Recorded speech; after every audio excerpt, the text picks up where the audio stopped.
So in this video, I'm going to show you how I make the Tahdig style rice. So Tahdig means the bottom of the pot in Farsi, and essentially this is the Persian way of making rice, where the base of the rice is golden, buttery and crispy, and the rice on top is perfectly steamed. So to begin with, the most important fact, except for obviously having the rice, is that you have a non-stick pan. I've tried making this before with a regular pan using parchment paper at the bottom. To be honest, I don't find that this works, so you need to get a non-stick pan. This one I'm using today is a 16 diameter one. It wasn't very expensive. You can buy them on Amazon, Robert Dias, any sort of large supermarket should sell them, but you need a non-stick saucepan. What you'll see is there isn't really any specific measurements for this, it's more of a method. But for a pan this size, I'll show you how much rice I'm using. So for a pot this size, you're going to need 2 mugs worth of rice. I used a mug this size and essentially put it in this bowl with a lot of water and a big pinch of salt, and you need to leave the rice for minimum an hour. But honestly, if you leave it overnight, that's amazing. The grains go really nice and long when you cook it. So if you can leave it longer, do. The rice I'm using is basmati rice. As you can imagine, I get through a lot, so I buy it in bulk. You could use any type of long grain rice. I want to make this very accessible and easy, so that's why I'm using basmati. You can get it in most supermarkets, and I like the tilde rice personally, plus I can buy it in big bags, so that's what we're going to be using. So I'm just going to rinse the rice that's been soaking overnight just in some cold water. And you want to rinse it until it runs clear. Now that the rice has been soaked and rinsed, I'm putting it to one side, and I'm going to bring a large saucepan of water to boil. We're then going to add the rice to the saucepan and only half cook it. So we're going to cook it for about 6 to 7 minutes and then drain it, and then we'll continue the rest of the process afterwards. It's important not to overcook the rice at this step. It's only meant to be half cooked.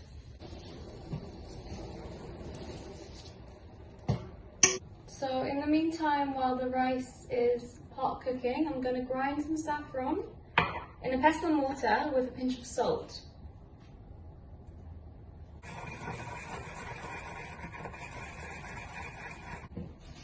So to the saffron, I'm just going to add probably about a tablespoon of boiling water and leave it to brew.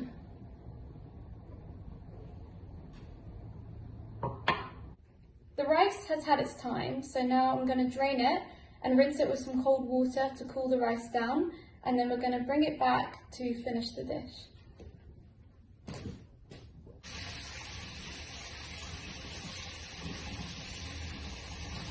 Now that we've drained the rice, it's time to assemble the tahdig.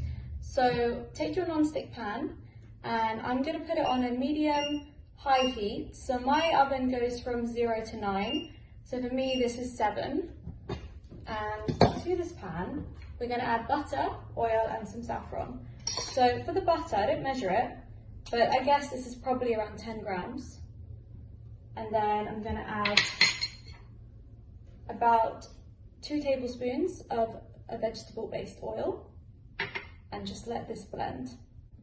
Just to give you an idea of the amount of oil and butter you need in the pan.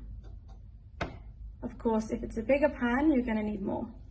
All the butter and oil has combined now, so I'm going to add some of the saffron water to the mixture.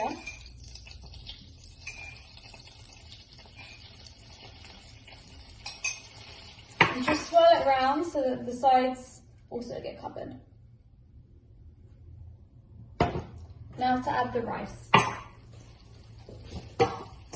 So you just want to gently ladle in the rice. Don't press it down, just let it fall in.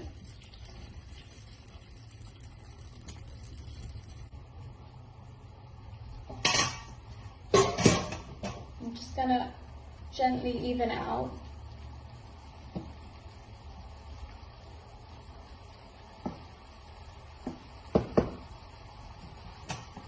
So now, using the end of a spoon, you just want to make a few holes. This will allow the steam to come out as the rice cooks. And I'm just going to add a few more tiny pieces of butter. This is optional, but it really does make it delicious. Going to pour over the rest of the saffron water. Take a tablecloth and wrap it around the lid of the pan so that it's tight, and this will keep the steam in. Cover the rice, and now we're going to turn the heat down to a low to medium. So on my oven, that would be 4 or 4.5. When I've made rice on a gas cooker before, I've actually put it on the lower setting because they tend to be a bit stronger. But for the electric hob, I'm putting it on 4. And now we leave the rice for about half an hour, and then we will turn it over, and it should be beautifully crispy and golden on one side and fluffy and steamed on the other. Okay, so half an hour has passed. It's time for the big reveal. So you need to take a plate or a platter, place it on top of the pan, and then we're going to flip it over.